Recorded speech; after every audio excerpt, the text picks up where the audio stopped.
হ্যাঁ দারুণ মজা তুই করেছি জাস্ট আজকে। এসেই গেছিস। দারুণ হয়েছিল। আরে রিয়া তুমি? নিখিল তুমি? নিখিল কে ও? তুমি চেনো নাকি?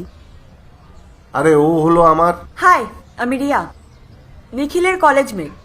ও হাই, আমি ঈশিতা। নিখিল তুমি বিয়ে করে নিয়েছো বলনি তো?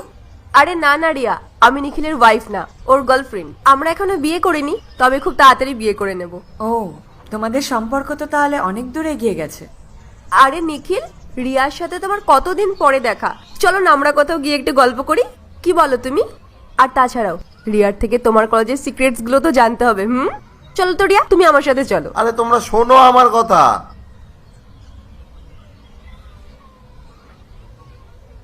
বাই দ্য ওয়ে, তোমরা কবে থেকে একসাথে আছো? আমরা তো 1 বছর ধরে একসাথে আছি। ইনফ্যাক্ট আজকে তো আমরা আমাদের ফার্স্ট অ্যানিভার্সারি সেলিব্রেট করতে এসেছি। 1 বছর? বাহ, তোমরা তো অনেক দিন ধরেই একসাথে আছো। Nice, congratulations. আচ্ছা, তুমি নিখিলের কলেজ লাইফের কিছু সিক্রেটস শেয়ার করো না। নিখিলের সিক্রেটস?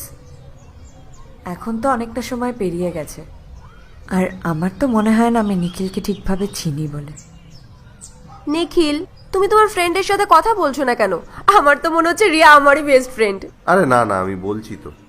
রিয়া, তুমি তোমার নিজের ব্যাপারে কিছু বলো না। তোমার লাইফ কেমন চলছে? তোমার কি বিয়ে হয়ে গেছে নাকি বয়ফ্রেন্ড আছে?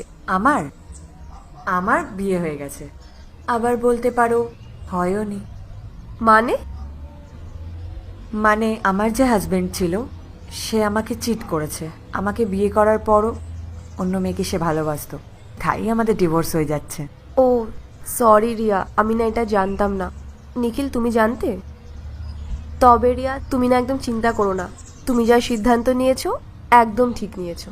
দেখো, যে মানুষটা একটা সম্পর্কে থেকে লয়াল থাকতে পারে না, তার সাথে না থাকাই উচিত না। দেখো, আজকে তোমার হাজবেন্ড তোমাকে ছেড়ে অন্য একটা মেয়ের কাছে গেছে, আর কে বলতে পারে বলো তো কাল ওই মেয়েটাকে ছেড়ে অন্য কারো কাছে যাবে না? বাট থ্যাংক গড আমার বয়ফ্রেন্ড ওরকম না। সেটা তো সময়ই বলবে। যাই হোক, আজকে আমার দেরি হয়ে যাচ্ছে, আজ উঠি। বাই। আচ্ছা বাই। আচ্ছা বলছি শোনো না, আমি একটু রিয়াকে ক্যাব অব্দি ড্রপ করে দিয়ে আসবো। হ্যাঁ হ্যাঁ শিওর, যাও না। ঠিক আছে, বসো তুমি।